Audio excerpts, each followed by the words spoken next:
வாழ்க வளமுடன்.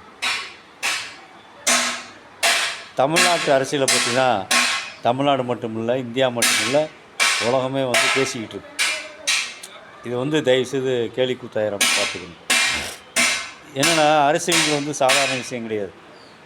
இப்போ நீங்களோ நானோ மற்றவங்களோ சித்தப்பன் பெரியப்பன் சொந்தக்காரங்க ஃப்ரெண்ட்ஸுங்க இது என்ன பேங்க் லோனா, கொஞ்சம் அட்ஜஸ்ட் பண்ணிக்கிங்க, விட்டு கொடுங்க அப்படின்னு சொல்கிறது கேட்குறதுக்கு இது வந்து அரசியலில் ஒரு அரசியலில் ஒரு பிராபலத்துக்கு 100 பேப்பர் ரெடி பண்ணி வச்சுருக்காங்கன்னு வைங்களேன்.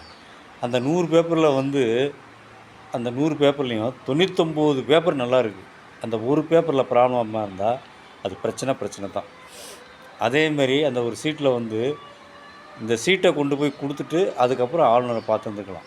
இது 3ஆவது தடவை பார்க்குறது. நைட்டு வந்து நாளைக்கு காலைல 12 மணிக்கு பதவி ஏற்றுறாங்க வச்சுருவாங்க அப்படின்னு சொல்லிட்டு.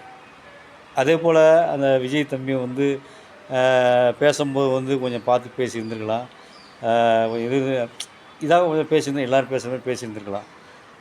ஏன்னா நல்ல ஒரு மரியாதையாக ஒரு இதாக பேசியிருந்தாங்கன்னா சரி வந்திருக்காங்க அப்படின்னு சொல்லி எல்லோரும் இறங்கி வந்து மனசு கொடுத்து சரி வரட்டும் அப்படின்னு சொல்லி இருந்திருப்பாங்க.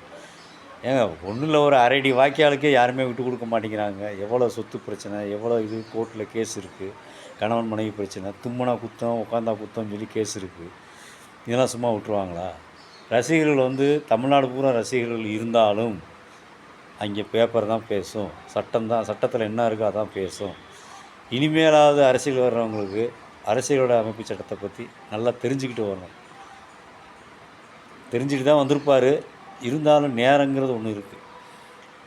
அதான் கை கெட்டினது வாய் கெட்டாத மாதிரி இருந்துக்கிட்டு இருக்கு. இப்போ வந்துருச்சு, அதிர்ஷ்டம் பக்கத்தில் வந்துருச்சு. அது போமா வேணாமான்னு இதே மாதிரி தாங்க ஒவ்வொரு மனுஷனுடைய வாழ்க்கையிலையும் இருக்குது. இது வந்து சொந்த பந்த பிரச்சனை கிடையாது, ஒரு நிலத்து பிரச்சனை கிடையாது, ஒரு ஊர் பிரச்சனை கிடையாது, நம்மளால் விட்டு குடியான்னு சொல்கிறது கேட்குறதுக்கு ஒரு பேங்க் பிரச்சனை கிடையாது, உட்காந்து பேசினா தீர்ந்து போங்கிற பிரச்சனை கிடையாது. இது அப்படி கிடையாது. ஏன்னா அதனால் வந்து நான் சொல்லக்கூடாது, என்னுடைய கருத்து இல்லை, எல்லாருடைய கருத்தும் கரெக்டாக அந்த பேப்பரை கொண்டு போய் கொடுத்துட்டு அதுக்கப்புறம் போய் கவர்னரை பார்க்குறது வைக்கிறதுலாம் இருந்துச்சுன்னா நல்லாயிருக்கும். இதுக்கே இப்படி கஷ்டப்படும்போது தடுமாறும்போது எல்லாருடைய கேட்குற கேள்வி இந்த 5 வருஷம் எப்படி எல்லாத்தையும் இங்கே எப்படி கவனிப்பார், சென்ட்ரல் எப்படி கவனிப்பார், பார்த்துக்குருவார். ஏன்னா அப்புறம் சொன்ன கொள்கைகளில் இதை பண்ணுறோம் அதை பண்ண சொன்ன கொள்கைகளில் எல்லோரும் வந்து பட்ஜெட்டுனா ஒரு தமிழ்நாடு பட்ஜெட்டுனா இவ்வளோ இருக்கும், இது பட்ஜெட்டுக்கு மேலே வருது அப்படின்னு சொல்கிறாங்க.